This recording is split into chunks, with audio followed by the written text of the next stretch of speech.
जैसे लाख खड़े हैं, मजनू आगे पीछे पड़े हैं। अच्छा रास्ता मेरा है क्यों रोकता, आते जाते हैं क्यों टोकता।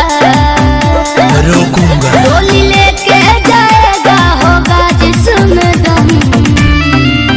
गोरी तोरा उठा लाली के कसम, भतारी तोरो हमारी बना। वो कैसे? गोरी तोरा काना बाली के कसम, भतारी